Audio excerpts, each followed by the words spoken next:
Cole Stone pressed the cold barrel of his revolver against his own temple. 6 years of silence.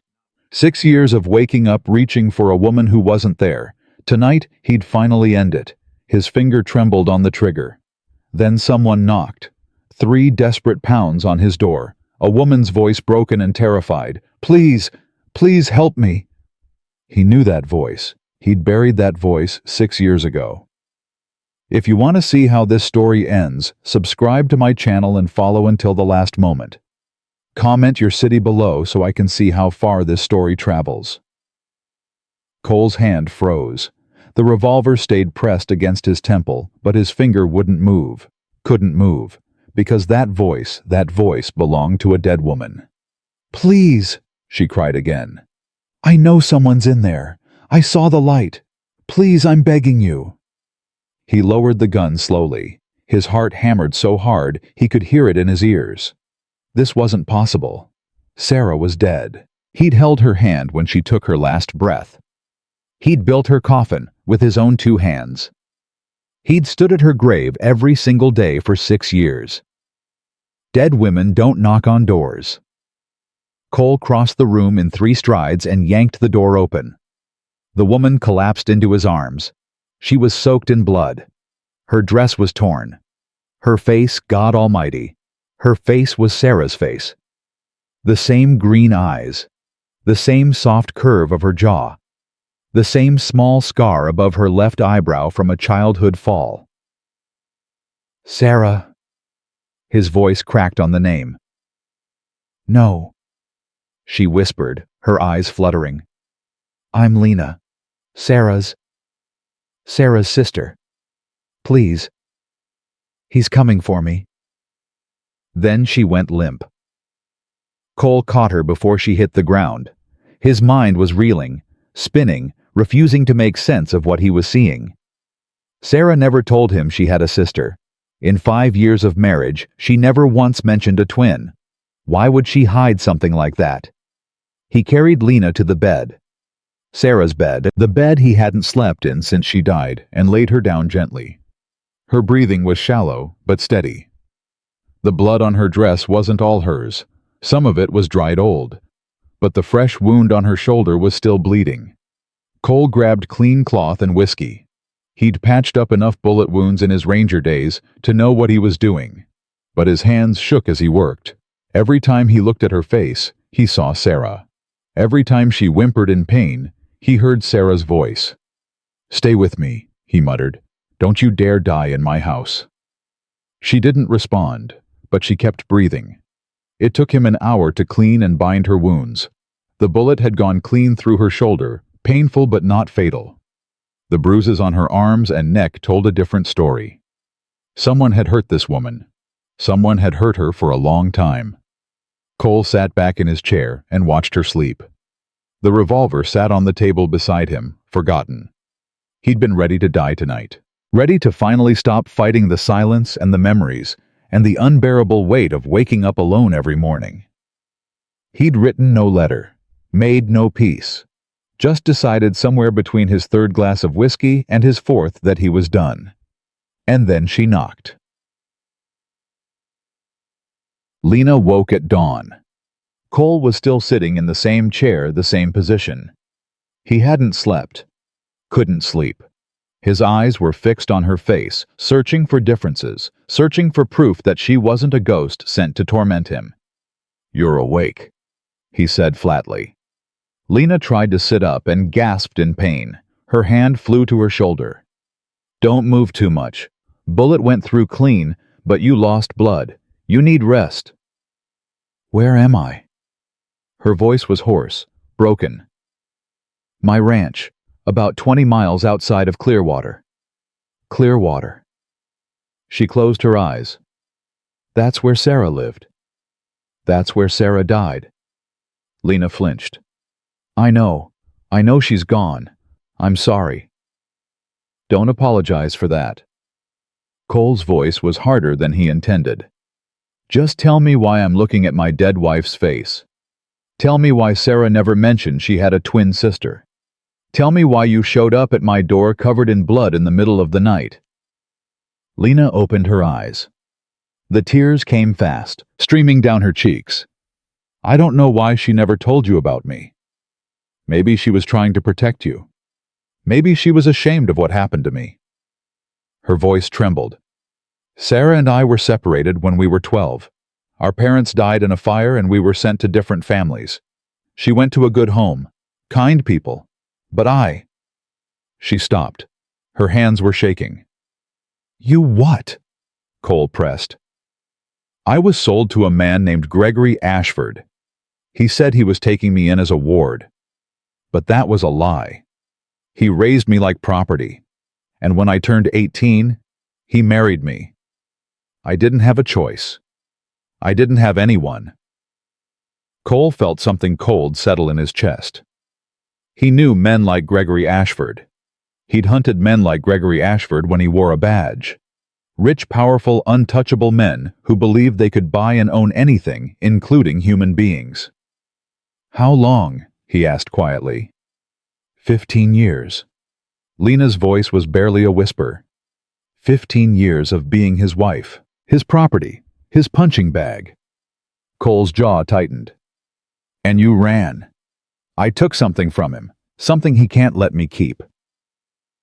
She reached inside her torn dress and pulled out a small leather journal. Everything he's done is in here. Every bribe, every murder, every deal with corrupt lawmen and politicians. If this gets to the right people, he's finished. So he's coming for you. He's already coming. He has men everywhere, sheriffs on his payroll, bounty hunters who don't ask questions. Lena clutched the journal to her chest. I didn't know where else to go. Sarah told me about you in the one letter she managed to send before she died. She said you were a good man, a ranger. She said if I ever needed help, you would protect me. Cole stared at her. Sarah wrote to you. Once, just once. Gregory intercepted all my other mail, but that letter slipped through. She told me about the ranch, about you, about how happy she was. Lena's voice cracked. She told me she'd finally found a man who loved her the way she deserved to be loved. Cole looked away. His throat was tight. He hadn't known Sarah was writing letters to anyone. He hadn't known a lot of things, apparently.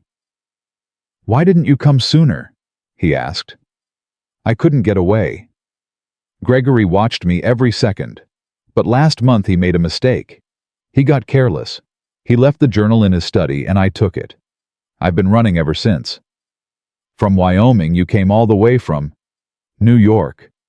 Lena laughed bitterly. I've been running for 4 weeks, trained stagecoaches horseback when I could steal one. He's had men on my trail the whole time. Last night, 2 of them caught up with me outside of town.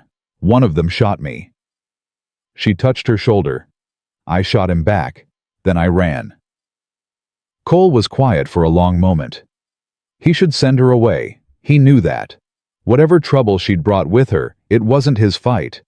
He'd put down his badge years ago. He'd buried his wife and buried himself on this ranch, and he'd been perfectly content to waste away in silence until tonight. But then he looked at her face again, Sarah's face. You'll stay here, he said finally, until you're healed. And after that, we'll figure it out.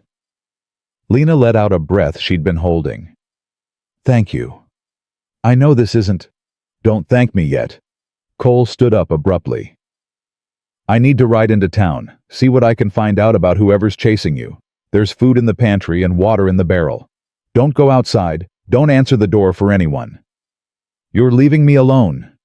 You got a gun. Lena hesitated, then nodded.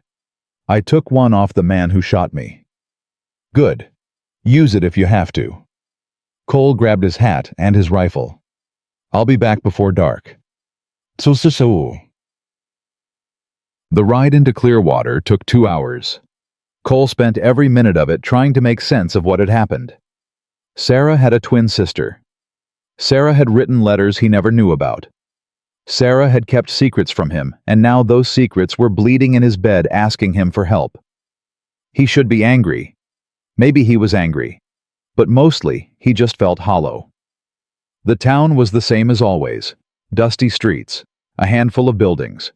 The general store, the saloon, the sheriff's office.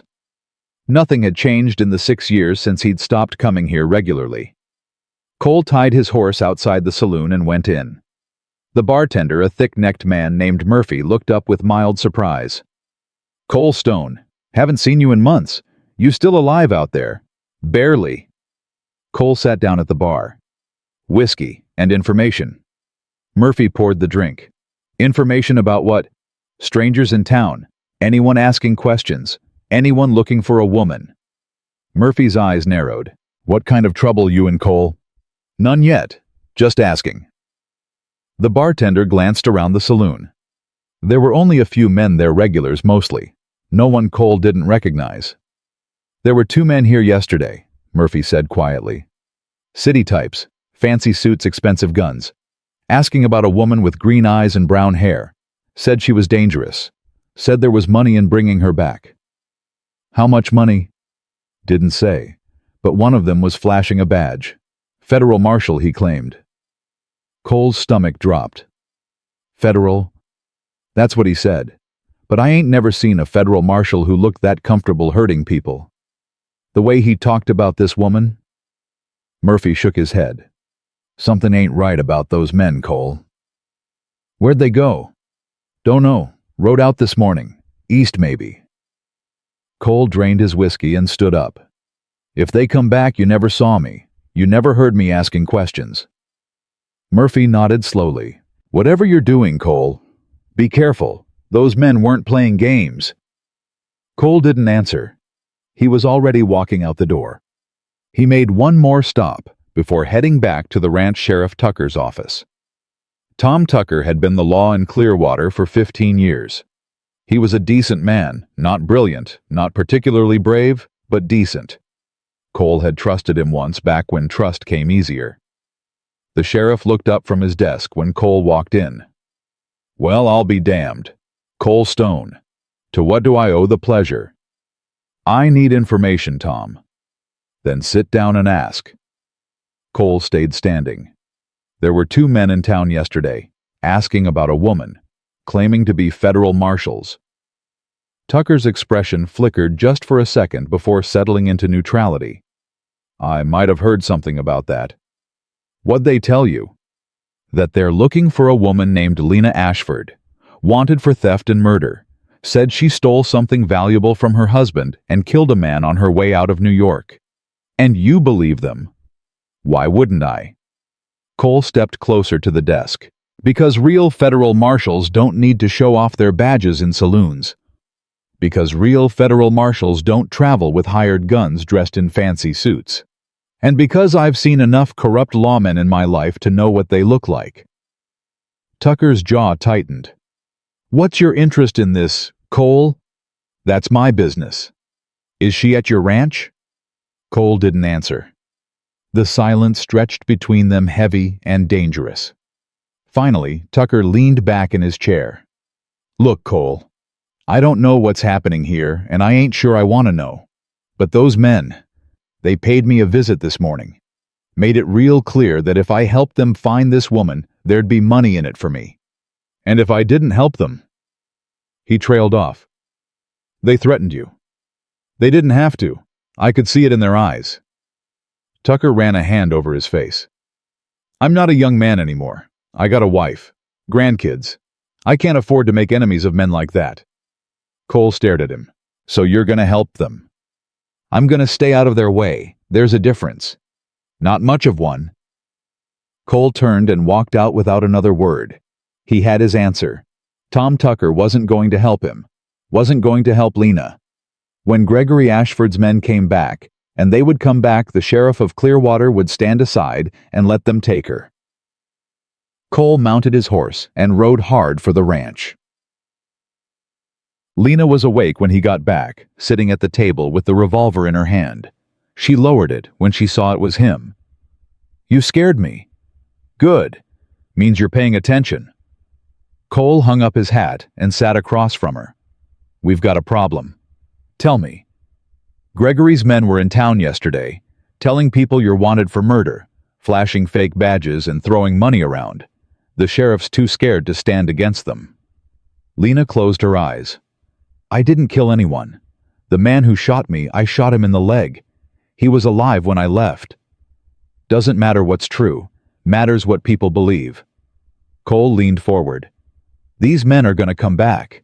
And when they do, they're going to ask questions, and someone's going to tell them about the old ranger who lives alone 20 miles outside of town.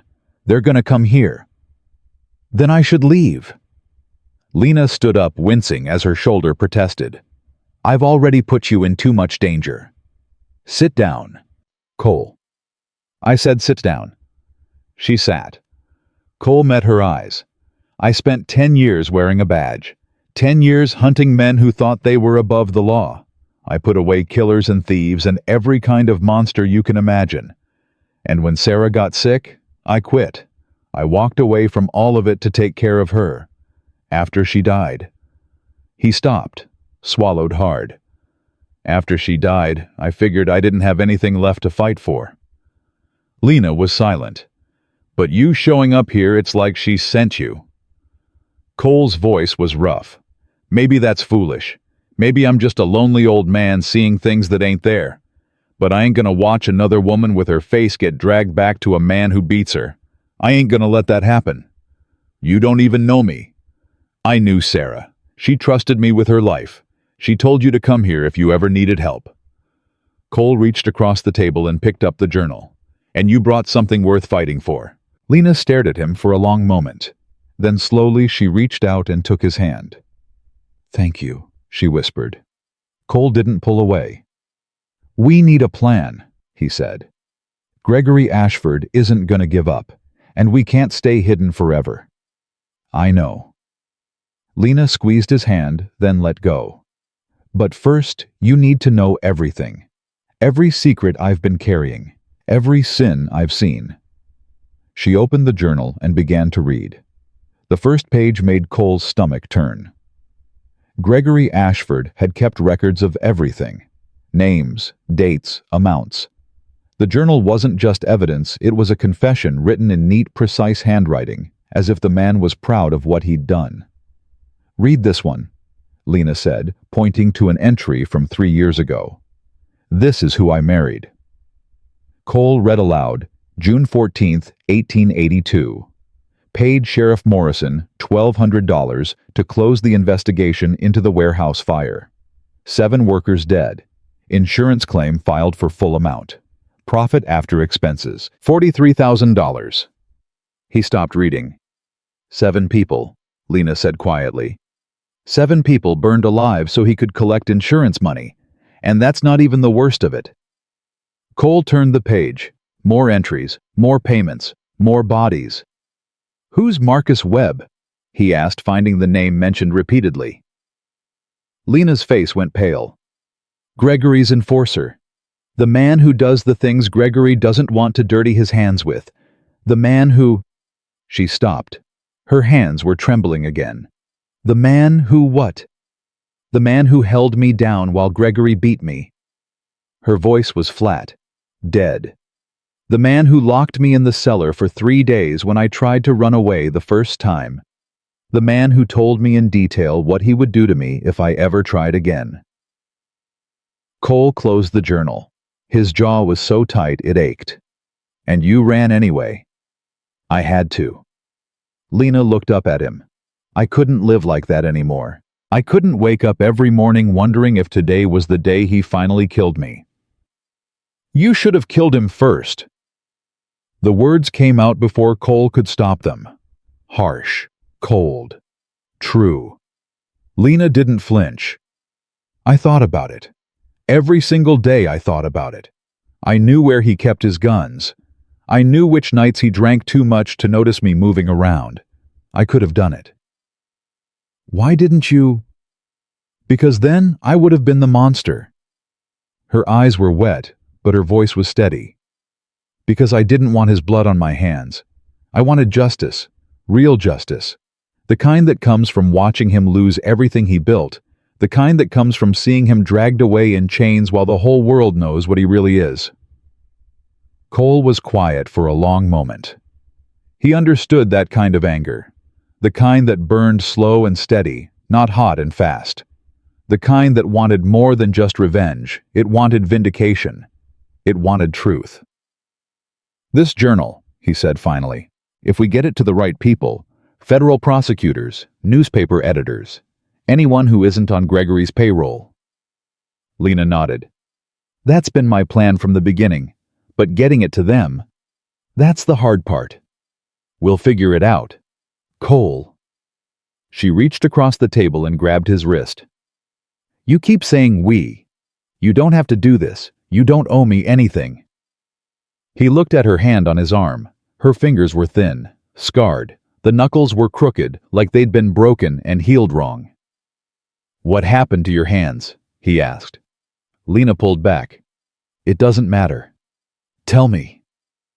She was silent for a long time. When she finally spoke, her voice was barely above a whisper. "The first year we were married, I fought back. Every time he hit me, I hit him back. I scratched him, bit him, kicked him. I wasn't going to be a victim. I was going to make him pay for every bruise he gave me." "What changed?" "He broke my fingers." Lena held up her hands, one at a time, while Marcus Webb held me down. He told me that every time I raised a hand to him, he would break another bone. By the end of that night, I couldn't make a fist. I couldn't hold a cup. I couldn't feed myself for a month. Cole's blood was ice. "After that," Lena continued, "I learned to survive differently. I learned to be quiet, to be invisible, to wait." She met his eyes. "I've been waiting 15 years for this chance, Cole. 15 years of planning and praying and holding on to the hope that someday I would be free. I can't fail now. I won't." Cole stood up abruptly and walked to the window. He couldn't look at her face anymore. Sarah's face while she told him these things. The memories were too sharp. The rage was too hot.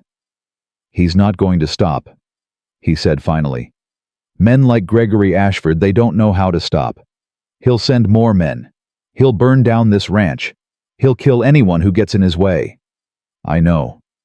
And you still came here. You still dragged me into this. I didn't have anywhere else to go." Lena's voice cracked. "Don't you understand? I have no family, no friends. Everyone I ever trusted was either bought by Gregory or scared into silence. Sarah was the only person in the world who still cared about me, and she's dead. You were my last hope, my only hope." Cole turned to face her. The tears were streaming down her cheeks now. She wasn't trying to hide them anymore. She looked exhausted, broken, desperate, and so damn much like Sarah that it made his heart ache. "I'll protect you," he said. Lena shook her head. "You can't promise that." "I just did." He crossed the room and knelt beside her chair. He took her damaged hands in his gently, so gently, and looked into her eyes. "I was ready to die last night," he said quietly. "I had the gun to my head. I was done. And then you knocked on my door, and I don't know what it means. I don't know if it's fate or coincidence or God playing some kind of cruel joke. But I know one thing for certain. I'm not going to let that man hurt you again. I'm not going to let anyone hurt you again." Lena's breath hitched. "Why?" she whispered. "Why would you risk your life for a stranger?" Cole didn't have an answer. Or maybe he did, but he wasn't ready to say it out loud. Instead, he stood up and released her hands. "Get some rest," he said. "Tomorrow, we start planning." The next 3 days passed in a blur of preparation. Cole dug out his old Ranger gear, the rifle he hadn't touched in 6 years, the gun belt that still fit, even though his hips were narrower now, the badge he kept in a drawer next to Sarah's wedding ring. He didn't wear the badge, but he held it in his hand for a long time, remembering. "You were good at it, weren't you?" Lena asked, watching him clean the rifle. "Being a Ranger." "I was decent." "Sarah said you were the best." Cole's hands paused. "She said that in her letter. She said you brought justice to people who had given up hope. She said you never gave up on anyone, even when everyone else had." Lena smiled softly. "She was so proud of you." Cole resumed cleaning the rifle. His throat was too tight to speak. "What happened?" Lena pressed. Why did you quit? Sarah got sick. I know. But you could have gone back after. There was nothing to go back to. Cole's voice was sharper than he intended. The Rangers didn't need me. The law didn't need me. The only person who ever needed me was gone, and I couldn't pretend anymore. I couldn't pretend that any of it mattered. Lena was quiet. It matters now, she said finally. Cole looked up at her. Whatever you're planning to do to protect me, it matters. Not just to me. To everyone Gregory has ever hurt. To everyone he would hurt if he got away with it. She stepped closer. You're not pretending anymore, Cole. This is real. He didn't know what to say to that, so he went back to cleaning his rifle. On the fourth morning, everything changed. Cole was in the barn saddling his horse for another trip to town when he heard the sound of hoofbeats. Multiple horses, coming fast. He grabbed his rifle and ran for the house. Lena, get down! She was already on the floor when he burst through the door, the revolver clutched in her shaking hands. How many? She asked. Can't tell. 4 or 5, maybe. Cole positioned himself by the window and raised his rifle. The riders were coming down the trail from the main road too far to see clearly, but close enough to count. 5 men, all armed. Stay behind the bed, Cole ordered.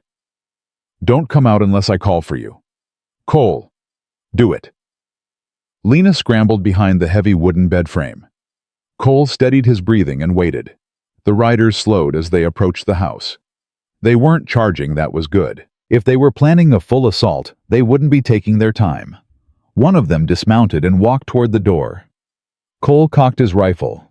That's far enough, he called through the window. The man stopped. He was young, maybe 30, with a clean-shaven face and expensive clothes. City clothes. He raised his hand slowly. Mr. Stone Cole Stone? Who's asking? My name is Daniel Ashford. I'm Gregory Ashford's brother. Cole felt Lena stiffen behind him.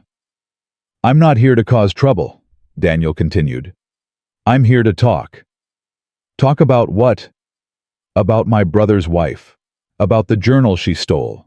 About how we can resolve this situation without anyone getting hurt. Cole's finger tightened on the trigger. You've got 30 seconds to get off my property. Please, Mr. Stone. I know what you're thinking. But I'm not like Gregory. I've spent my whole life trying to undo the damage he's caused. I'm the one who helped Lena escape. Silence. Behind him, Cole heard Lena's sharp intake of breath. That's right, Daniel said. I'm the one who left the study door unlocked. I'm the one who made sure the guards were distracted that night. I'm the one who's been feeding information to the prosecutors in New York for the past 2 years. He lowered his hands slowly. I'm on your side, Mr. Stone. Both of your sides. Cole didn't lower his rifle. Lena, he called without turning. Is this true? A long pause. I don't know, Lena said quietly. I never knew who helped me escape. The door was unlocked and the guards were gone and I ran. I didn't ask questions. Cole studied Daniel Ashford through the window. The man didn't look like a killer. But then again, neither had half the outlaws Cole had arrested in his ranger days. Tell your men to back off, Cole said finally. You come inside alone. Anyone makes a move I don't like, I put a bullet between your eyes. Understood. Daniel nodded and turned to give orders to his men. They retreated to the edge of the property, still mounted, still armed, but far enough that Cole could handle them if he needed to. Daniel walked to the door. Cole let him in. The first thing Daniel did was look at Lena. Really look at her, taking in the bruises and the bandaged shoulder and the fear in her eyes. My God, he said softly. What did he do to you? What he's always done. Lena's voice was cold. What you let him do for 15 years. Daniel flinched. I deserved that. You deserve worse. I know. But right now we don't have time for blame. He turned to Cole. My brother is on his way here. He left New York 3 days ago with 20 men. Hired killers, former soldiers. The kind of men who don't ask questions and don't leave witnesses. Cole felt his stomach drop. 20. Maybe more by now. He's been recruiting along the way. Daniel's face was grim. He knows Lena has the journal. He knows what's in it. And he knows that if that journal reaches the wrong hands, his empire is finished. He's not going to let that happen. So what do you suggest we do? Run. Hide. Get as far away from here as possible and pray he doesn't find you. Lena stepped forward. I'm done running. Lena. No. Her voice was steady now, stronger. I've been running my whole life. Running from Gregory, running from the truth, running from everything. I'm not doing it anymore. Daniel looked at her with something like admiration, or maybe fear. Then you'll die, he said quietly. Both of you. Gregory won't show mercy. He can't. If he lets you live, everything he's built comes crashing down. He'll burn this ranch to the ground and kill everyone in it just to make sure that journal never sees the light of day. Then we need to make sure it does. Cole's voice cut through the tension. Both Daniel and Lena turned to look at him. The journal, Cole continued. We need to get it out of here. Get it to someone who can use it. Someone Gregory can't touch. Who? Daniel asked. Judge William Harker. He's in Denver. Straight as they come, wouldn't take a bribe if you put a gun to his head. I worked with him back in my Ranger days. If anyone can bring Gregory down, it's him. Daniel considered this. Denver is a 3-day ride, maybe 4 with Lena's injuries. We're not taking Lena. What? Lena's voice was sharp. Cole, that journal is my leverage, my protection. I'm not letting it out of my sight. You're also the target. Cole met her eyes. Gregory wants you almost as much as he wants that journal. If you're with me when his men catch up, they'll kill us both and take it. But if you're hidden somewhere safe, somewhere he doesn't know about, he'll never stop looking for me. He doesn't have to stop. He just has to slow down. Cole turned to Daniel. You said you've been feeding information to prosecutors. You have contacts, safe houses. Daniel nodded slowly. I know a place. A convent, actually. About 30 miles south of here. The sisters there have helped me hide witnesses before. Gregory doesn't know it exists. A convent? Lena laughed bitterly. You want to hide me with nuns? I want to keep you alive. Cole stepped closer to her. Listen to me. I know you're tired of being protected. I know you want to fight. But this isn't about what we want. It's about what works. If I ride to Denver alone, I can move fast. I can stay ahead of Gregory's men. And when I get there, when Judge Harker has the journal and the warrants are signed, then you can come out of hiding. Then you can watch Gregory pay for everything he's done. Lena's jaw was tight. Her eyes were wet. And what if you don't make it? She asked quietly. Then you take the backup. Cole reached into his pocket and pulled out a folded piece of paper. He handed it to Lena. What is this? A copy. I spent the last 3 nights writing down everything in that journal. Every name, every date, every transaction. If something happens to me, you take this to the newspapers. You tell them everything. You make sure the whole world knows what Gregory Ashford really is. Lena stared at the paper in her hands. Then she looked up at Cole, and for the first time since she'd arrived, she smiled.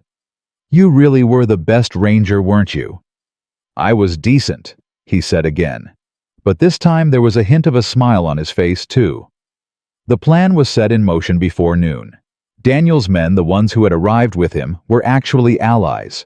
Former employees of Gregory who had turned against him after witnessing too many atrocities. They would escort Lena to the convent while Cole rode for Denver. But before they left, Lena pulled Cole aside. I need to tell you something, she said. What is it, Sarah? Lena hesitated. She didn't die of sickness, Cole. Not natural sickness anyway. Cole's blood went cold. What are you talking about, Gregory? Lena's voice broke. He found out she wrote to me. He found out she told me about you, about the ranch, about everything. He was afraid she would try to help me escape." She wiped at her eyes. "He sent someone, a man who knew how to make things look natural, a man who made sure your wife never wrote another letter." Cole couldn't breathe. The world had gone silent around him. There was nothing but Lena's voice and the thundering of his own heart and the crushing weight of a truth he had never suspected. Sarah hadn't died of sickness. Sarah had been murdered. "How long have you known?" His voice didn't sound like his own. "I found out 6 months ago. It was in the journal. One of the entries mentioned payment to the physician in Wyoming. I didn't understand at first. But then I remembered the letter, the timing, and I knew." Lena reached for his hand. "I'm so sorry, Cole. I wanted to tell you sooner, but I was afraid. I was afraid of what you might do." Cole pulled away from her. "Cole." "Get to the convent," he said flatly. "Stay hidden. Don't come out until you hear from me. Please talk to me. There's nothing to talk about." Cole turned and walked toward his horse. His hands were shaking. His vision was blurred with tears he refused to let fall. "I have a ride to make." Lena called after him, but he didn't look back. He couldn't look back. Because if he did, she would see the truth in his eyes, that this had stopped being about justice a long time ago. Now, it was about blood. Cole rode hard for an hour before the grief caught up with him. He stopped by a stream to let the horse drink, and that's when it hit him all at once like a wave crashing over his head, dragging him under. Sarah was murdered. All those months of watching her waste away holding her hand while she got weaker and weaker, telling her it would be okay when they both knew it wouldn't be. All of it was a lie. Someone had poisoned her. Someone had stolen the last years of her life and made Cole watch helplessly while she died. He fell to his knees by the water and wept. He hadn't cried since the funeral. Hadn't allowed himself to feel anything except numbness and rage and the slow decay of a life without purpose. But now the dam had broken, and everything came flooding out. 6 years of grief and guilt and loneliness. 6 years of wishing he had died instead.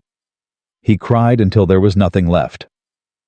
Then he stood up, washed his face in the cold water, and climbed back on his horse. Gregory Ashford had taken everything from him. It was time to return the favor. The road to Denver was long and empty. Cole pushed the horse as hard as he dared, stopping only when absolutely necessary. He slept in short bursts, never more than a few hours at a time, always with one eye open, and his rifle within reach. On the second day he spotted them. 3 riders maybe a mile behind him, moving fast, too fast to be coincidence. Gregory's men had found him. Cole kicked his horse into a gallop and veered off the main road, heading for a ridge of rocky hills to the west. If he could make it to higher ground, he might be able to lose them, or at least find a defensible position. The chase lasted 20 minutes. By the time Cole reached the hills, his horse was frothing at the mouth, and the riders were close enough that he could see their faces. 3 men, all armed, all looking at him like he was already dead. Cole dismounted and scrambled up the rocks, rifle in hand. He found a position behind a boulder and waited. The first rider came around the bend 10 seconds later. Cole put a bullet through his chest. The man went down hard, his horse screaming and bolting in the opposite direction. The other 2 riders scattered, diving for cover behind rocks and fallen logs. "Cole Stone," one of them shouted. "We don't want trouble. Just give us the journal and we'll let you ride away." Cole didn't answer. "You hear me, Stone? This doesn't have to end in blood." "It already has," Cole called back. He shifted position, trying to get a better angle on the second rider. The man was hidden behind a rock formation about 50 yards away, too far for a clean shot but close enough that any mistake would be fatal. Minutes passed. The sun beat down. Sweat dripped into Cole's eyes. Then he heard it, the sound of hooves on stone. Someone was trying to flank him. Cole spun and fired. The third rider, a big man with a scarred face, jerked back in his saddle as the bullet caught him in the shoulder. He didn't go down, but he lost control of his horse. The animal reared and threw him, and he hit the ground hard. Before Cole could finish him, a bullet cracked off the boulder next to his head. He dropped behind cover, cursing. "Nice try, Ranger," the second rider called. "But you're outgunned. Give up now and we'll make it quick." Cole checked his ammunition. 6 rounds left in the rifle, 12 in his revolver. Not enough for a prolonged fight, and these men knew it. He had to end this fast. Cole took a deep breath, said a silent prayer, and broke from cover. He moved faster than he'd moved in years. Faster than he thought he could still move. He covered the distance to the second rider's position in seconds, firing, as he ran not to hit, just to keep the man's head down. It worked. By the time the rider realized what was happening, Cole was on top of him. He knocked the rifle out of the man's hands and drove the butt of his own rifle into the man's jaw. The rider went down. Cole stood over him, breathing hard. "Who sent you?" he demanded. The man spat blood. "Go to hell." Cole pressed the barrel of his rifle against the man's forehead. "Wrong answer." Okay. The man's bravado crumbled. It was Marcus Webb. "He's running the hunt. Got 20 men spread out across 3 routes to Denver. You'll never make it, Stone. Even if you kill me, there are more coming. You'll never—" Cole pulled the trigger. The shot echoed off the rocks and faded into silence. He didn't feel anything. Not guilt, not satisfaction, not even anger. He just felt tired. Cole climbed back down to where his horse was waiting. The animal was exhausted but still standing. That would have to be enough. "Come on," Cole muttered. "We've got a long way to go." He mounted up and rode on toward Denver. Behind him, 3 bodies cooled in the Wyoming sun. If you or someone you know is having a difficult time, free support is available. Find resources. Cole reached Denver on the evening of the 3rd day. His horse collapsed 2 miles outside the city. The animal had given everything it had, and now there was nothing left. Cole dismounted, removed the saddle and the journal, and walked the rest of the way on foot. Every muscle in his body screamed. He hadn't slept more than 4 hours in 3 days. He'd eaten nothing but jerky and whatever water he could find along the way. But none of that mattered. The only thing that mattered was the leather-bound book pressed against his chest. Judge William Harker lived in a brownstone on the west side of town. Cole had been there once years ago to deliver testimony in a murder trial. The judge had impressed him then, a man of iron principles who couldn't be bought, bribed, or bullied. If anyone could bring down Gregory Ashford, it was him. Cole knocked on the door. A servant answered. A young woman with suspicious eyes. "I need to see the judge," Cole said. "It's past 9 o'clock, sir. The judge doesn't receive visitors at this hour. Tell him Cole Stone is here. Texas Ranger, retired. He'll see me." The woman hesitated, then closed the door. Cole waited on the porch, his hand resting on the grip of his revolver. He couldn't shake the feeling that someone was watching him, that Gregory's men were close. The door opened again. "Mr. Stone." Judge Harker stood in the doorway. He was older than Cole remembered, silver-haired now, with deep lines around his eyes, but his gaze was still sharp as a blade. "I thought you were dead." "Not yet, Your Honor." "Come in, quickly." Cole stepped inside and the door closed behind him. "You look terrible," Harker said, leading him down a hallway. "When did you last sleep?" "Doesn't matter, I don't have much time." "Time for what?" Cole pulled out the journal and handed it to the judge. "This. Everything you need to put Gregory Ashford in prison for the rest of his life. Bribery, murder, corruption on a scale you've never seen. It's all documented in his own handwriting." Harker took the journal and opened it. His eyes widened as he scanned the first few pages. "Good God," he breathed. "This is damning, I know." Cole swayed on his feet. "I need you to act fast, Your Honor. Ashford has men coming for that journal, coming for me. He'll kill anyone who stands in his way." Harker looked up from the journal. "Who gave this to you?" "His wife. Ex-wife, if she has any say in it. She escaped him 4 weeks ago and came to me for protection." "Why you?" Cole's jaw tightened. "Because Ashford killed my wife to keep her from helping Lena. And I only found out 3 days ago." The judge was silent for a long moment. "Sit down," he said finally. "You're about to fall over." "I can't stay. I need to—" "You need to sit down before you collapse." Harker's voice was sharp. "I've known you for 15 years, Cole. I've never seen you like this. Sit. Now." Cole sat. Harker poured 2 glasses of whiskey and handed one to Cole. "Drink, then tell me everything." So Cole told him. He told him about Lena appearing at his door, about the journal, about Daniel Ashford and the escape plan, about the 3 men he'd killed on the road to Denver, about Sarah's murder and the rage that burned inside him like a furnace. When he finished, Harker was quiet. "This is bigger than I thought," the judge said slowly.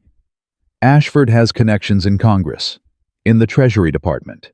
If I move against him without absolute certainty, he'll destroy me before I can blink. You have the journal. I have a journal. His lawyers will claim it's forged. They'll say Lena fabricated it for revenge. They'll drag this through the courts for years." Cole's fist clenched around his whiskey glass. "So you're saying you won't help?" "I'm saying I need more." Harker leaned forward. "I need witnesses. I need corroboration. I need someone who can testify in open court about what Gregory Ashford has done." "Lena can testify." "Can she? Where is she now?" "Hidden. Safe." "Then bring her to me." Harker's eyes were intense. "If she's willing to stand in front of a judge and tell her story, I can protect her. I can build a case so airtight that not even Ashford's money can tear it apart. But I need her here, in person." Cole shook his head. "It's too dangerous. Ashford's men are everywhere." "Then find a way to make it safe." Harker stood and walked to his desk. "I'll start preparing the paperwork tonight. Arrest warrants, asset freezes, everything I can get ready before the trial. But without a living witness, Cole, without someone willing to put their hand on a Bible and swear to the truth, all I have is a book full of accusations." Cole stared at the floor. His mind was racing. Bringing Lena to Denver meant exposing her. It meant dragging her out of hiding and putting her directly in Gregory's path. Everything he'd done, the writing, the killing, the sleepless nights, had been to keep her safe. And now Harker was asking him to put her in danger all over again. But what choice did he have? Without Lena's testimony, the journal was just paper. Gregory would walk free, and everyone who had ever suffered at his hands, including Sarah, would never see justice. "How long do I have?" Cole asked. "A week. Maybe less if Ashford's lawyers catch wind of what I'm doing." Harker handed him a sealed envelope. "This is a letter of protection. It grants Lena safe passage to Denver under federal custody. Anyone who interferes will be charged with obstruction of justice." "Federal custody," Cole laughed bitterly. "Half the federal marshals in this territory are on Ashford's payroll." "Not all of them." Harker met his eyes. "There are still good men left in this world, Cole. Men who believe in the law. Men who would die to protect it. You used to be one of them." "That was a long time ago." "Was it?" The judge smiled faintly. "You rode 3 days without sleep to bring me evidence against a murderer. You killed 3 men to protect an innocent woman. That doesn't sound like a man who's given up." Cole didn't answer. He couldn't, because somewhere deep inside him, past all the grief and rage, Harker's words had found something he thought was dead. Hope. Cole left Denver before dawn. He'd gotten 4 hours of sleep, more than he'd had in days, and a fresh horse courtesy of Judge Harker. The letter of protection was tucked inside his jacket, next to the copy of the journal he still carried. Now he just had to get back to Lena. The ride south took 2 days. Cole pushed hard, but carefully watching for signs of pursuit. He saw riders twice, both times in the distance, both times heading the wrong direction. Maybe Gregory's men didn't know where he was. Maybe they'd lost his trail after the ambush in the hills. Or maybe they were waiting for him somewhere ahead. Cole arrived at the convent on a Tuesday evening. The building sat in a shallow valley surrounded by fields of wheat that swayed in the summer breeze. It looked peaceful, untouched by the violence of the outside world. But something was wrong. Cole felt it before he saw it, a heaviness in the air, a silence that was too complete. He dismounted and drew his revolver. The front door of the convent was open. Not broken, just open, swinging gently in the wind. "Hello," Cole called. "Lena. Anyone?" No answer. He stepped inside. The first body was in the hallway. A young nun, maybe 20 years old, lying face down in a pool of dried blood. She'd been shot in the back. Cole's stomach dropped. He moved through the building quickly, checking every room. More bodies, more nuns. 8 in total, all killed execution style. Whoever had done this hadn't come for plunder, they'd come for blood. And they'd taken Lena. Cole found Daniel Ashford in the chapel. He was still alive, barely. He'd been shot twice, once in the chest, once in the leg. Blood soaked the wooden floor beneath him. "Cole." Daniel's voice was a wet rasp. "They found us." Cole knelt beside him. Who did this?" "Marcus." Daniel coughed, and blood flecked his lips. "Marcus Webb. He followed me. I thought I'd lost him, but he must have had someone watching." "Where did they take Lena?" "Back to Gregory." Daniel grabbed Cole's arm with surprising strength. "He's at the ranch. Your ranch. He's waiting for you." Cole's blood turned to ice. "My ranch.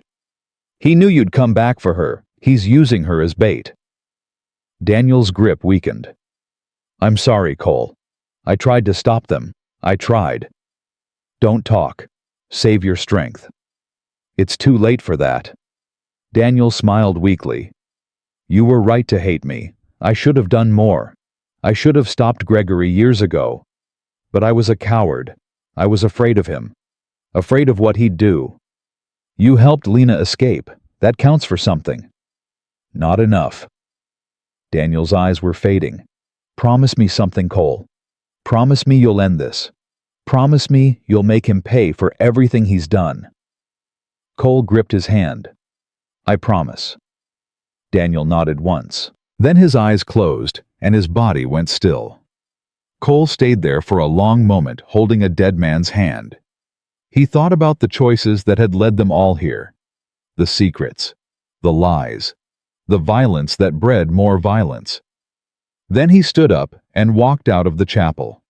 He had a promise to keep. The ride back to his ranch took 18 hours. Cole didn't stop, couldn't stop. Every minute he wasted was a minute that Lena was in Gregory's hands. A minute where anything could happen to her. He pushed his horse until the animal was frothing, then switched to another horse he found wandering near an abandoned farmstead. He didn't know who it belonged to. He didn't care. All that mattered was getting there. He arrived at dawn. The ranch looked exactly as he'd left it, except for the dozen armed men surrounding it. They stood in a loose perimeter, rifles, ready, watching every approach. Professional, disciplined. The kind of men who killed for money and didn't ask questions. Cole dismounted a quarter-mile away and crept forward on foot. He counted 15 men, maybe more inside the house. Too many to fight head-on. He'd need to be smart. He'd need to wait for the right moment. Then he heard the scream. Lena's scream. It cut through the morning air like a knife, and something inside Cole snapped. All his careful planning, all his tactical thinking, it vanished in an instant, replaced by nothing but rage. He stood up and started walking toward the ranch. One of the guards spotted him immediately. "Hey, who's there?" Cole kept walking. "I said, stop." The guard raised his rifle. "Stop, or I'll—" Cole drew and fired without breaking stride. The guard went down a hole in his forehead. The other men scrambled for cover, shouting, confused. They hadn't expected a frontal assault. They hadn't expected anyone to be that stupid or that angry. Cole didn't care. He walked through the chaos like a ghost, firing his revolver with deadly precision. 1 man, 2, 3. Each shot found its mark. Each body dropped. But there were too many. A bullet caught Cole in the side, spinning him around. He stumbled, but didn't fall. Another bullet grazed his shoulder. He kept firing. When his revolver clicked empty, he grabbed the rifle from a dead guard and kept shooting. By the time the gunfire stopped, 8 men lay dead or dying. Cole stood in the center of the carnage, bleeding from wounds he couldn't feel, breathing hard. The remaining guards had retreated inside the house. He could hear them shouting, barking orders, preparing for his next move. Cole reloaded his revolver. Then he walked toward his own front door. "Cole Stone." The voice came from inside the house, deep, authoritative, dripping with contempt. "I know that's you out there.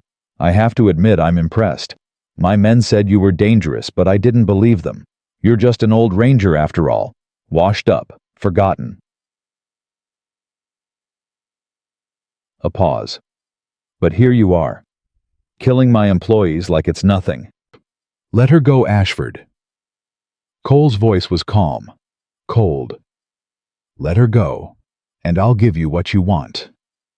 Laughter. Cruel, mocking laughter.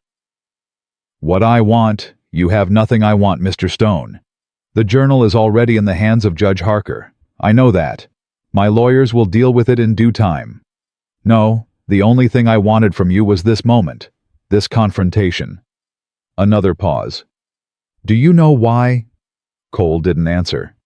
"Because you killed my men. Because you helped my property escape. And because I need to send a message." Gregory's voice hardened.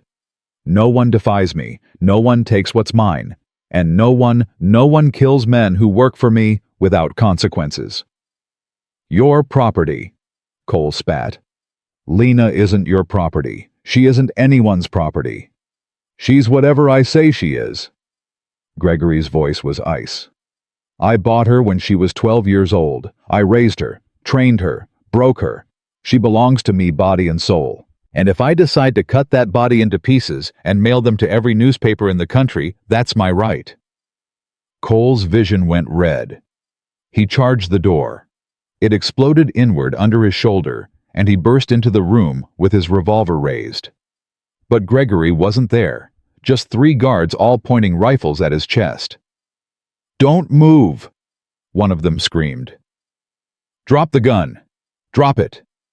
Cole hesitated. "Ah, there you are." Gregory Ashford stepped out from behind a doorway. He was exactly what Cole had imagined, tall, well-dressed, with silver hair and cold blue eyes. He looked like a banker, a politician, the kind of man who smiled while he stabbed you in the back. But his smile now was pure malice. "Drop the weapon, Mr. Stone, unless you want to die before you see your beloved Lena again." Cole's finger trembled on the trigger. He could take one of the guards, maybe 2, but the third would kill him before he got a shot at Gregory. And if he died now, Lena died too. He dropped the revolver. "Good." Gregory nodded to his men. "Take him to the bedroom. Let him see what happens to people who take things that belong to me." The guards grabbed Cole's arms and dragged him through the house, through the kitchen, down the hall, to the bedroom he'd shared with Sarah for 5 years. The bedroom where he'd found Lena that first night. She was there now, tied to a chair. Her face was bruised and swollen. Blood dripped from a cut on her lip. But her eyes, when she saw Cole, filled with terror. "No," she whispered. "Cole, no. You shouldn't have come." "I had to." His voice cracked. "I couldn't leave you." Touching. Gregory entered the room behind them. Truly touching. The grieving widower and the damaged wife united by tragedy. He walked a slow circle around Cole and Lena, examining them like specimens. "Do you know what I hate most about you, Mr. Stone?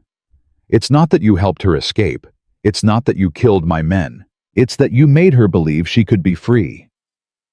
She can be free. She will be free." "Will she?" Gregory drew a knife from his belt. The blade gleamed in the light.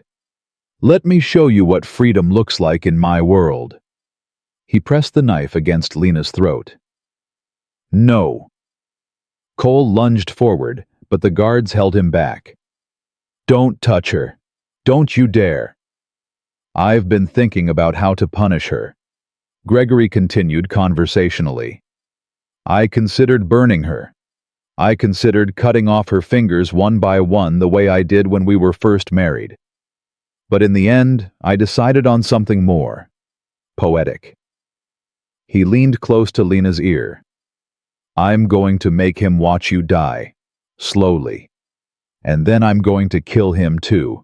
And when it's over, I'm going to burn this ranch to the ground and salt the earth so nothing ever grows here again. He smiled. Your little love story ends here, Lena, in blood and fire. Lena met his eyes, and she spat in his face. Gregory recoiled, wiping his cheek. For one moment his composure cracked, and Cole saw the monster underneath, the rage, the cruelty, the bottomless pit of darkness that had destroyed so many lives. You shouldn't have done that, Gregory whispered. He raised the knife, and then the wall exploded. The blast threw everyone to the ground. Smoke and debris filled the room. Cole's ears were ringing, his vision blurred, but through the chaos he heard a voice.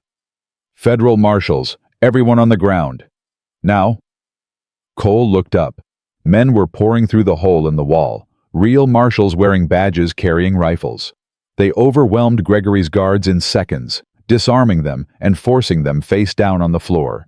And standing at the front of them, dust-covered and grim-faced, was Judge William Harker. Cole! The judge extended a hand. I got your letter. My letter. The one Daniel's man delivered before he died. He told me everything the convent, the ambush Ashford's plan. Harker helped Cole to his feet. I've had these marshals writing for 2 days straight. Cole stared at him. You came yourself. Some things are too important to delegate. Harker turned to his men. Secure Ashford. I want him in chains before he can blink.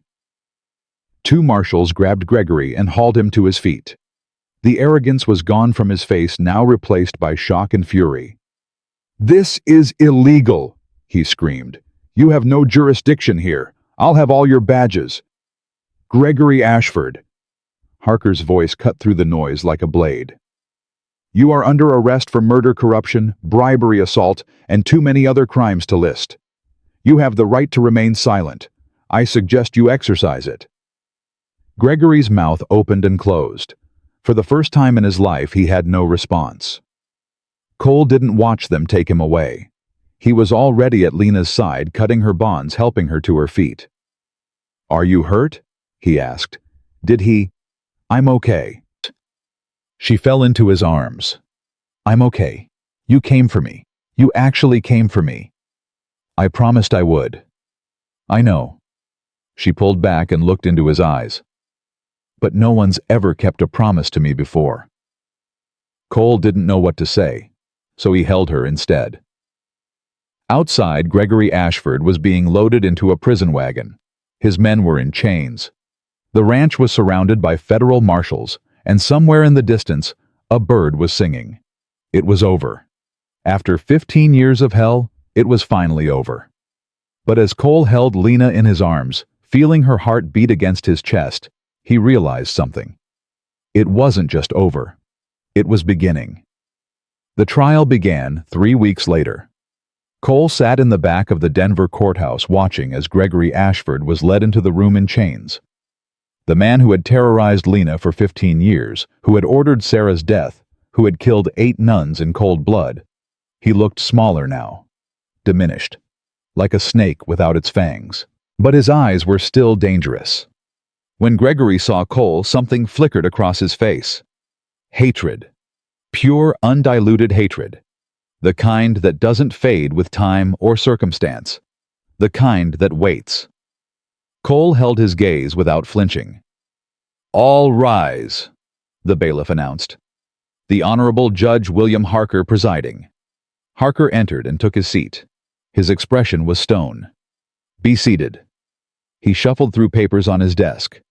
We are here today for the trial of Gregory James Ashford on charges of murder in the first-degree conspiracy to commit murder, bribery of federal officials, assault, and human trafficking. Mr. Ashford, How do you plead? Gregory's lawyer, a thin man with nervous eyes, stood up. Not guilty, Your Honor. On all counts. A murmur rippled through the courtroom. Cole felt Lena stiffen beside him. Very well. Harker turned to the prosecution. You may call your first witness. The prosecutor, a sharp-eyed woman named Elizabeth Monroe, stood. The prosecution calls Lena Ashford to the stand. Lena's hand found Cole's. You don't have to do this, he whispered. We have the journal. We have other witnesses. If it's too much. It's not too much. Lena squeezed his hand once, then released it. I've been waiting 15 years for this. She stood and walked to the witness stand. Cole watched her move through the courtroom, steady, deliberate, unafraid. She looked nothing like the broken woman who had collapsed at his door a month ago. Something had changed in her.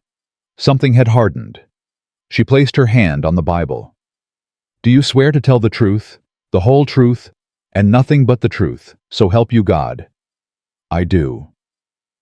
Elizabeth Monroe approached the stand. Mrs. Ashford. Miss Weaver. Lena's voice was calm but firm. I haven't been Mrs. Ashford in a very long time. The prosecutor nodded. Miss Weaver, can you describe the nature of your relationship with the defendant? Lena took a deep breath. Gregory Ashford bought me from an orphanage when I was 12 years old. He told the sisters he was taking me in as a ward. That was a lie. He raised me in his house, isolated from the outside world, with no education and no contact with anyone who might help me. When I turned 18, he forced me to marry him. I had no choice, no way out. And how did he treat you during your marriage? He beat me. Lena's voice didn't waver. He locked me in cellars. He broke my bones when I disobeyed him. He told me every day that I was worthless, that no one would ever love me, that I would die alone and forgotten if I ever tried to leave. Did you try to leave? Once, when I was 23. I made it as far as the train station before his men caught me. Lena held up her hands, showing her crooked fingers. He broke every bone in my hands as punishment, one at a time, while his enforcer held me down. Gasps echoed through the courtroom. Cole's jaw tightened until it ached. And this enforcer, can you identify him? Marcus Webb. He's in custody now. He did whatever Gregory told him to do. Beatings, murders. He was Gregory's weapon. Objection. Gregory's lawyer stood. The witness is speculating about overruled. Harker's voice cut like a blade. Continue, Miss Weaver. Lena nodded. Marcus Webb killed at least 7 people on Gregory's orders. Their names are in the journal I took from Gregory's study. The journal documents everything, every bribe, every murder, every crime Gregory has committed in the last 20 years. And why did you take this journal? Because I wanted proof. Lena finally looked at Gregory. Her eyes were steady, unafraid. I wanted the world to see what he really is. I wanted everyone to know that the respectable businessman they admired is a monster who buys children and beats women and murders anyone who gets in his way. Gregory's face twisted with rage. He started to rise from his seat. Mr. Ashford, Harker's gavel cracked against the desk. You will remain seated, or I will have you restrained. Gregory's lawyer grabbed his arm and pulled him back down, but his eyes never left Lena's face. The hatred in them was incandescent. Miss Weaver. Elizabeth Monroe's voice was gentle now. Can you tell the court about Sarah Stone? Cole stopped breathing. Lena's composure cracked just for a moment. When she spoke again, her voice was thick with tears. Sarah was my twin sister. We were separated when we were 12. She went to a good family, and I went to Gregory. We lost touch for years, but she found me eventually. She wrote me a letter. One letter that's all that got through. She told me about her husband Cole. She told me he was a good man. She told me if I ever needed help, he would protect me. And what happened to Sarah Stone? Gregory had her killed. Lena's voice broke. He found out she'd written to me. He was afraid she would help me escape. So he sent a doctor who knew how to make murder look like natural causes, and he poisoned her. He made it look like she died of illness. But she didn't. She was murdered. Because of me. The courtroom erupted. People were shouting, crying, demanding answers. Gregory's lawyer was on his feet, objecting to everything. Harker was banging his gavel, calling for order. But Cole heard none of it. He was staring at Lena, at Sarah's face wet with tears, and feeling something break open inside him. The last wall.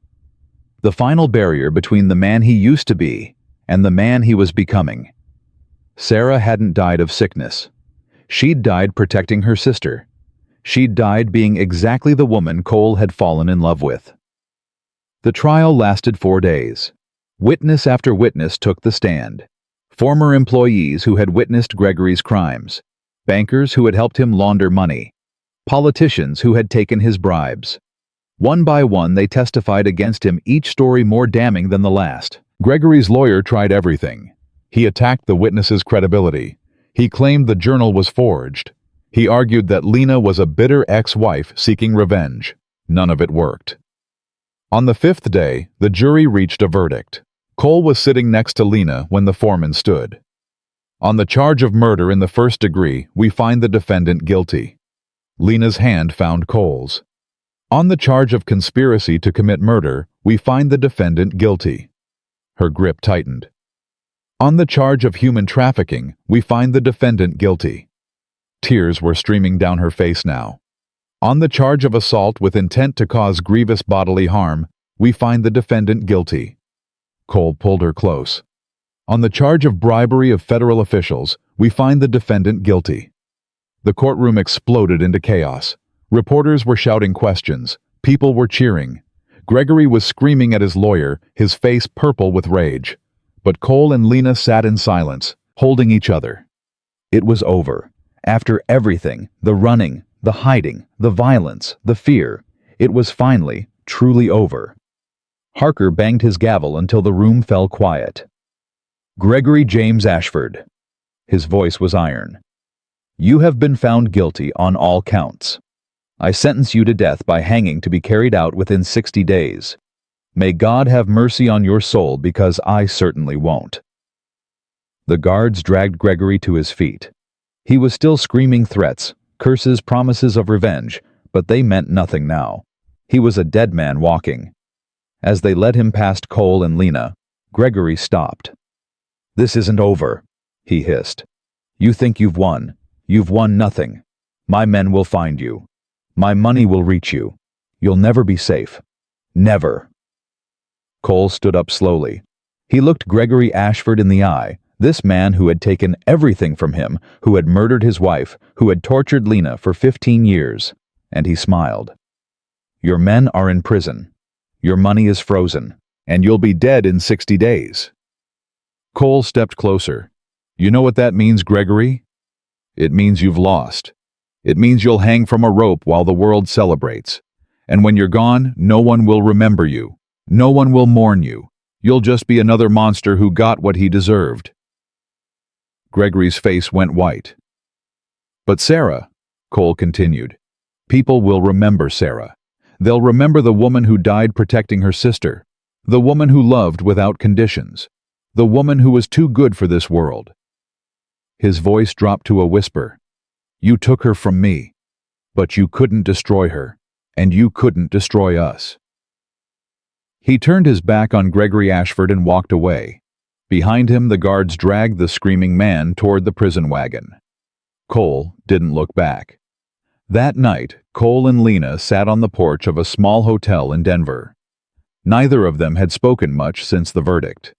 There was too much to process, too many emotions fighting for space. What happens now? Lena finally asked. Cole stared at the stars. I don't know. The ranch, your home, it's still there. It's not my home anymore. Cole's voice was quiet. Too many memories, too much pain. Lena was silent for a long moment. I don't have anywhere to go, she said finally. I've never had anywhere to go. My whole life I've belonged to someone else, first the orphanage, then Gregory. I don't know how to be free." "You'll learn." "Will I?" She turned to face him. How do I learn to be a person when I've spent 30 years being a possession?" Cole met her eyes. "You start small," he said. "You wake up in the morning and you decide what to eat for breakfast. You decide what clothes to wear. You decide where to walk and who to talk to and what to do with your time. And every day it gets a little easier. Every day you remember a little more of who you used to be before someone tried to take it away." "Who I used to be?" Lena laughed bitterly. "I was 12 when Gregory bought me. I don't remember who I was before that." "Then you figure out who you want to be now." Lena stared at him. "How do you know all this?" she whispered. "Because I've been doing it for 6 years." Cole's voice cracked. "After Sarah died, I didn't know who I was anymore. I wasn't a ranger. I wasn't a husband. I wasn't anything. I just existed. Woke up every morning and went through the motions until I could go back to sleep." "What changed?" "You." Cole took her hand. "You knocked on my door and gave me something to fight for. You reminded me that there's still injustice in this world, and there are still people who need protecting, and there are still battles worth fighting." Lena's eyes were wet. "I didn't mean to." "I know, but you did." Cole squeezed her hand. "You saved my life, Lena. I was ready to end it the night you arrived. I had the gun to my head, and then you knocked and everything changed." Lena's breath caught. "You never told me that." "I couldn't. Not while we were running. Not while Gregory was still a threat." Cole looked away. "But now it's over. Now I can tell you the truth. And the truth is, I owe you everything. My life, my purpose, my hope for the future. You don't owe me anything. I owe you everything," he repeated. "And I intend to spend the rest of my life repaying that debt, if you'll let me." Lena was quiet for a long time. "What are you saying?" she finally asked. "I'm saying I don't want to go back to the ranch alone." Cole turned to face her. "I'm saying I don't want to wake up tomorrow without knowing you're safe. I'm saying—" He stopped, swallowed hard. "I'm saying I think I'm falling in love with you, Lena. And I know it's too soon, and I know you're still healing, and I know it's complicated because you look like her. I'm not Sarah. I know that." Cole's voice was fierce. "I know you're not Sarah. You're Lena. You're your own person, with your own strength and your own courage and your own story. And that's who I'm falling for, not a memory, not a ghost. You." Lena stared at him. Then she leaned forward and kissed him. It was soft at first, tentative. Two people who had been broken finding each other in the darkness. But then something shifted, and the kiss deepened, and Cole felt tears on his cheeks, whether his or hers he couldn't tell. When they finally pulled apart, Lena was smiling. "I don't know how to be loved," she whispered. "I'll teach you. I don't know if I can trust anyone. I'll earn it. I don't know if I'm capable of being happy." Cole cupped her face in his hands. "Then we'll figure it out together." Lena closed her eyes. For the first time in 15 years, she let herself believe. The next morning brought unexpected news. A messenger arrived at the hotel with a letter bearing a federal seal. Cole opened it with trembling hands. "What is it?" Lena asked. Cole read the letter twice before he could speak. "It's from Washington," he said slowly. "The Department of Justice. They want to thank me for my service in bringing down Gregory Ashford's criminal empire." "That's good, isn't it? There's more." Cole looked up at her. "They want to offer me a position, a federal marshal's badge, full authority to investigate corruption cases across the Western Territories." Lena's eyes widened. "A marshal? They say my experience as a ranger combined with my role in the Ashford case makes me uniquely qualified. Cole shook his head in disbelief. They want me to help clean up the West. Are you going to accept? Cole looked at the letter, then at Lena. I don't know, he admitted. It would mean traveling, danger, time away from what? From you. Lena smiled. Cole, you just spent 3 weeks risking your life to save me. You killed a dozen men. You faced down the most powerful criminal in the country. And you won. She took his hands. You're not meant to sit on a ranch and watch the seasons change. You're meant to fight. To protect people. To make the world better. And what about us? What about us? Lena's smile widened. I've spent 30 years being locked away, hidden, controlled. Maybe it's time I started living my own life, traveling, seeing the world, learning who I am. She squeezed his hands. And if that journey happens to follow a certain federal marshal around the Western Territories, well, that's just a happy coincidence. Cole stared at her. You'd come with me. Try to stop me. He laughed. Really laughed for the first time in years. You're something else, Lena Weaver.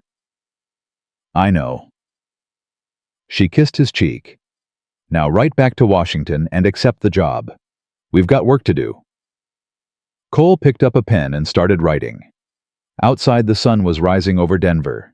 A new day, a new beginning. And somewhere in a prison cell, Gregory Ashford was counting down the days until his execution, alone and forgotten, while the 2 people he had tried to destroy were building a future he could never touch. Justice, Cole realized, wasn't just about punishing the guilty. It was about giving the innocent a chance to live. 6 months passed like a river breaking free of ice. Cole and Lena traveled together across the Western Territories, Wyoming, Colorado, New Mexico, Arizona. Wherever corruption festered, wherever powerful men crushed the weak, they went. Cole with his marshal's badge. Lena with the journal she'd memorized so thoroughly she could recite it in her sleep. They made a formidable team. But today, they weren't hunting criminals. Today they were standing outside a prison in Santa Fe, waiting for a dead man to walk. You don't have to be here, Cole said quietly. Lena's jaw tightened. Yes, I do. The gates opened. Guards emerged first, then a man in chains, thinner, now grayer, with hollow eyes that had lost their arrogance. Gregory Ashford shuffled forward, his feet barely lifting from the ground. He saw Lena and stopped. Come to gloat. His voice was a rasp, nothing like the commanding tone that had once made her tremble. Lena stepped forward. I came to watch you die. Gregory laughed, a wet, broken sound. Still so dramatic, Lena. I raised you better than that. You didn't raise me. You caged me. Same thing. Gregory's eyes flickered to Cole. And you, the noble ranger, tell me, how does it feel betting your dead wife's twin? Do you pretend she's Sarah when you close your eyes? Cole's hand moved to his gun. Don't. Lena grabbed his arm. That's what he wants. One last moment of control. Don't give it to him. Cole forced his hand away from the weapon. His jaw was so tight it ached. Gregory smiled. She's got you trained stone, just like I trained her. No. Lena's voice was steel. Cole didn't train me. He freed me. And in a few minutes, you're going to hang from a rope, and I'm going to watch, and then I'm going to walk away and never think about you again. You'll always think about me. Gregory leaned closer, his chains rattling. I'm in your bones, Lena. In your blood. Every time you flinch at a loud noise, every time you wake up screaming, every time you look in the mirror and hate what you see, that's me. You'll never be free of me. Never. Lena didn't flinch. She reached into her pocket and pulled out a small photograph, the only one she had of Sarah and herself as children before they were separated. Before Gregory destroyed everything. You see this? She held it up. This is who I was before you. A child who laughed, who dreamed, who believed the world was good. She tucked the photograph back in her pocket. You tried to kill that girl, Gregory. You tried for 15 years, but she survived. And now she's standing here free and strong watching you lose everything. Gregory's smile faltered. So go ahead. Lena stepped back. Tell yourself whatever lies make you feel better. Tell yourself you're still in control. But we both know the truth. She met his eyes one final time. You lost. And I won. The guards dragged Gregory toward the gallows. He screamed the whole way, curses, threats, promises of revenge from beyond the grave. But his voice grew fainter with each step, and by the time they put the noose around his neck, he had stopped screaming altogether. The last thing Gregory Ashford saw was Lena Weaver standing tall and unafraid, holding hands with the man she loved. Then the trapdoor opened, and it was over. Lena didn't cry. She watched the body swing, watched the crowd disperse, watched the guards cut the rope and carry the corpse away, and she felt nothing. Are you okay? Cole asked quietly. I don't know. Lena stared at the empty gallows. I thought I would feel something, relief, joy, closure, but I just feel empty. Yeah. Cole put his arm around her. That's normal. You spent 15 years surviving him. Now he's gone, and you don't know who you are without that fight. Who am I, Cole? That's what we're going to find out. They left Santa Fe that afternoon. Lena didn't look back. The next few months brought new challenges. Cole's work as a marshal took them to dangerous places, mining towns controlled by violent bosses, border territories where law meant nothing, cities where corruption ran deeper than anyone suspected. Lena could have stayed behind, could have found a safe place, and waited for Cole to return. She refused. Teach me, she said one morning, watching Cole clean his revolver. Teach you what? How to shoot, how to fight, how to protect myself. Cole looked up. Why? Because I'm tired of being protected. Lena's voice was firm. I'm tired of hiding behind you while you face danger alone. I want to stand beside you, as a partner, an equal. Cole studied her for a long moment. It won't be easy, he said finally. Shooting isn't just about pulling a trigger. It's about making a choice to take a life if you have to. Can you do that? I shot a man when I was escaping Gregory, the one who wounded my shoulder. That was survival. This is different. How? Because survival is instinct. Fighting is a decision. Cole set down the revolver. You'll have to look a man in the eye and decide that his life is worth less than yours, worth less than the people you're protecting. That's not easy. It changes you. Lena sat across from him. I've already changed, she said quietly. Gregory changed me when he broke my fingers, when he locked me in cellars, when he killed my sister. Her eyes hardened. I've been changed by violence my whole life. Now I want to change myself. On my own terms. Cole nodded slowly. Then we start tomorrow. The training was brutal. Cole didn't go easy on her. He taught her to shoot handguns first, then rifles. He taught her to fight, how to throw a punch, how to break a grip, how to use her size and speed against larger opponents. He taught her to read people, to spot danger before it arrived, to trust her instincts. Lena absorbed it all, like dry earth drinking rain. Within 3 months, she could outshoot half the deputies Cole worked with. Within 6, she could hold her own in a fistfight against men twice her size. She never became as good as Cole. He had decades of experience, but she became good enough. Good enough to fight beside him instead of behind him. Good enough to save his life. It happened in a dusty town called Redstone, where they'd gone to arrest a gang leader named Victor Kane. Kane had been terrorizing the territory for years, robbing stagecoaches, killing witnesses, bribing anyone who could be bought. Cole had warrants for 6 of his men and evidence that would put Kane away for life. What they didn't have was backup. This is suicide, Lena said, watching Kane's men patrol the streets. There must be 20 of them. 23, Cole corrected. I counted. And there are 2 of us. I know the odds. Then why are we doing this? Cole looked at her. Because if we don't, Kane will keep killing, keep stealing, keep destroying lives, and nobody else is coming to stop him. Lena wanted to argue, wanted to tell him they should wait for reinforcements, make a smarter plan, do anything other than walk into a situation they might not walk out of. But she saw the determination in his eyes. The same determination she'd seen when he faced down Gregory's men at the ranch.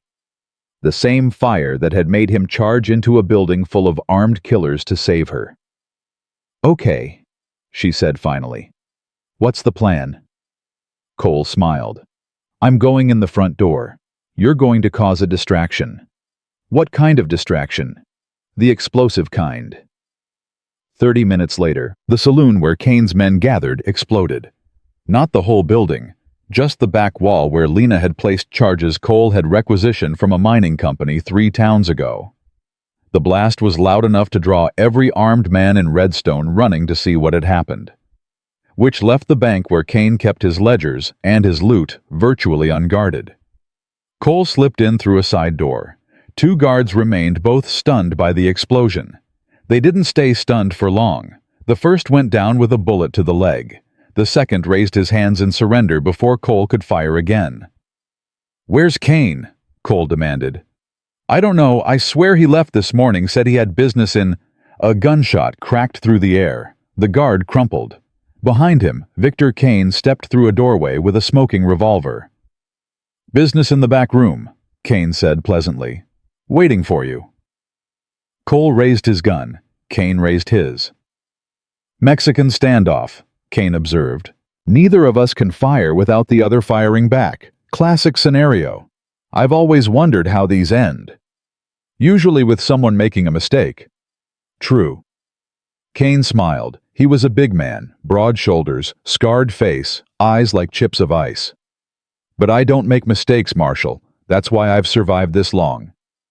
Everyone makes mistakes eventually. Perhaps, but today the mistake was yours. Kane's smile widened. You see, while you were sneaking in here, my men were surrounding this building.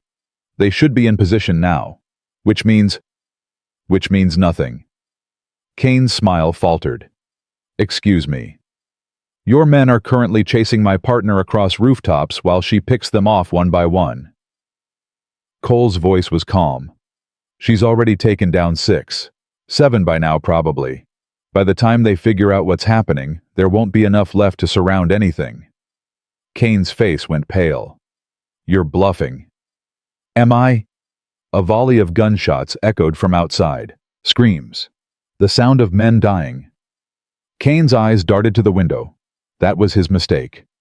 Cole fired. The bullet caught Kane in the shoulder, spinning him around. His gun clattered to the floor. Before he could reach for it, Cole was on him, pinning him face down with a knee in his back. Victor Kane, you're under arrest for murder, robbery, and about a dozen other crimes I'll let the judge sort out. Cole pulled out handcuffs. You have the right to remain silent. I suggest you use it. Kane snarled something unprintable. Cole ignored him. 20 minutes later it was over. Kane's gang was finished, dead, wounded, or surrendering. The ledgers were secured. The stolen money was recovered. And Lena was standing in the middle of the street, a rifle in her hands and a fierce smile on her face. 7, she said when Cole approached. I got 7 of them. I know. I heard. That's more than you. Cole laughed. It's not a competition. Everything's a competition. Lena lowered the rifle. And I intend to win. She kissed him quick, fierce, victorious, and for a moment Cole forgot about Kane and the arrests and the long ride back to civilization. For a moment, there was only Lena. They returned to Wyoming in the summer. It had been a year since Lena first knocked on Cole's door. A year since everything changed. And now, standing on the porch of the ranch they'd rebuilt together, she could barely remember the terrified woman she used to be. What are you thinking about? Cole asked, joining her on the porch. The past. Lena leaned against the railing. Who I was. who I've become. And I'm grateful." She turned to face him. "Grateful for everything. For you. For this life. For the chance to be someone other than Gregory's victim." Cole took her hand. "You were never just his victim, Lena. You were a survivor, a fighter. You just didn't know it yet." "I know it now." They stood in silence for a moment, watching the sunset paint the sky in shades of orange and gold. "I got a letter today," Cole said finally. "From Judge Harker." "What does he want?" "There's a case in California. A ring of human traffickers operating along the coast. Dozens of women and children being sold into servitude." Cole's jaw tightened. "They need someone who understands how these operations work. Someone who can infiltrate without raising suspicion." Lena's heart beat faster. "They want me. They want us. Together. It's dangerous. It's always dangerous." Lena thought about it. A year ago, she would have recoiled from the idea, would have hidden away on this ranch and never left. But she wasn't that woman anymore. "When do we leave?" she asked. Cole smiled. "Tomorrow." "Then we'd better get some rest." She took his hand and led him inside. The night before they left, Lena visited Sarah's grave. It was on a small hill behind the ranch, marked by a simple wooden cross that Cole had carved himself. Lena had never come here alone before. It had always felt too intimate, too sacred. But tonight, she needed to say goodbye. She knelt beside the grave. "I never knew you," she whispered. "Not really. We were separated when we were children, and by the time I found your letter, you were already gone." Tears slipped down her cheeks. "But I feel like I know you now, through Cole, through his stories, through the love you left behind." She placed a small bouquet of wildflowers on the grave. "He still misses you. He always will. But he's learning to live again, learning to love again. And I promise you, I promise I will take care of him. I will stand beside him in every fight. I will love him the way you loved him." She wiped her eyes. "I don't know if you can hear me. I don't know if any of this matters. But I wanted you to know that your sacrifice wasn't in vain. The letter you sent, it saved my life. It led me to the one person who could help me. And now—" She smiled through her tears. "Now I'm free. Finally, truly free." She stood and looked at the cross for a long moment. "Thank you, Sarah, for everything." Then she walked back to the ranch where Cole was waiting. "Ready?" he asked. "Ready."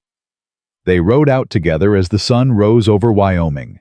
The road to California was long and hard. They faced storms, bandits, and treacherous mountain passes.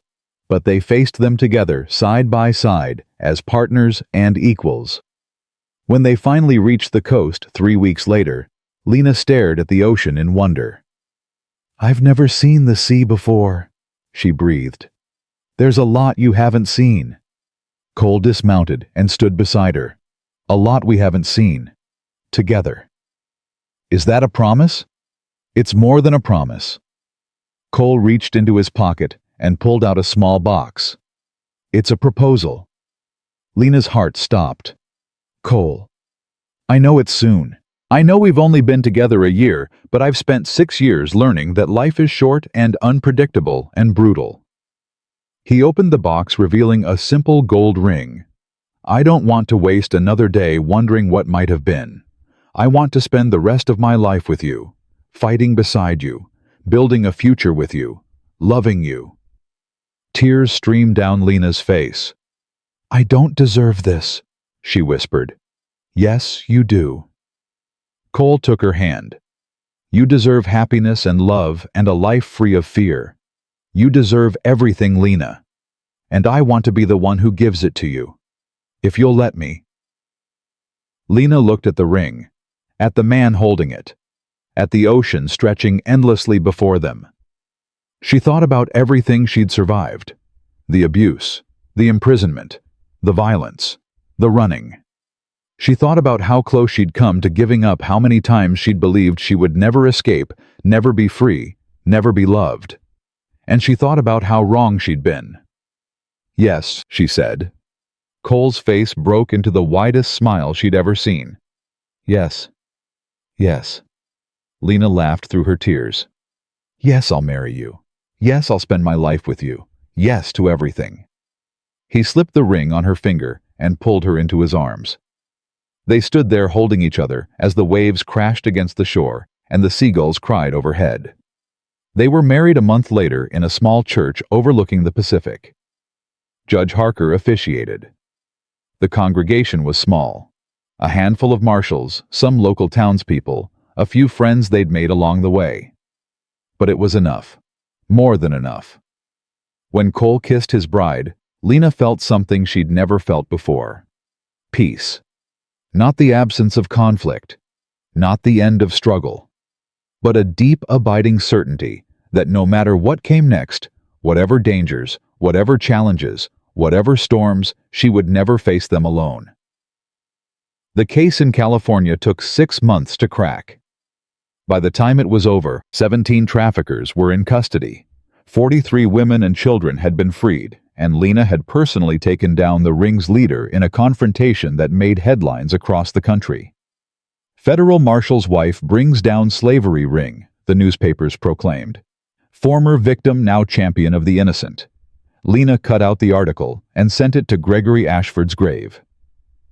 She never told anyone about that. It was petty, childish even.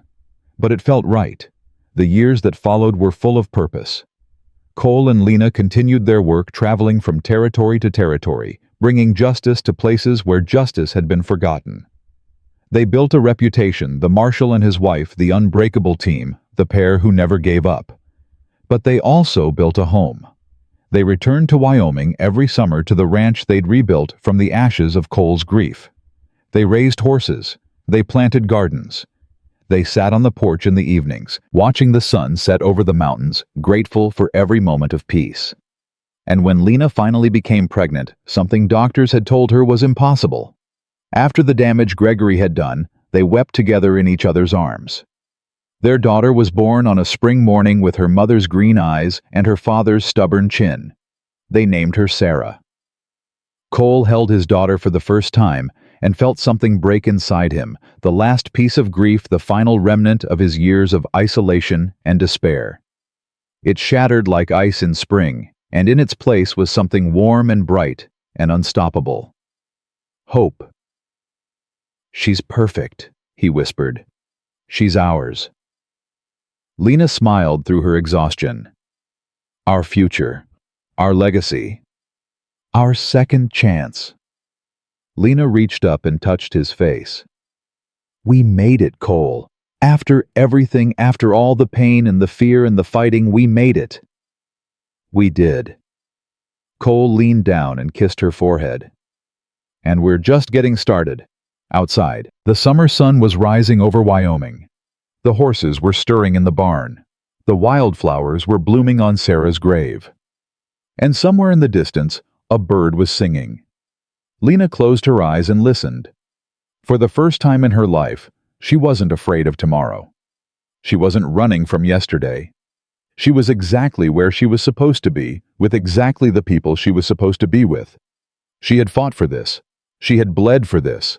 And she had won. Not because someone rescued her, not because fate handed her a happy ending, but because she refused to give up, refused to let Gregory win, refused to believe that her story ended with victimhood and pain. She wrote her own ending, and it was everything she'd ever dreamed. Cole, Lena, and little Sarah.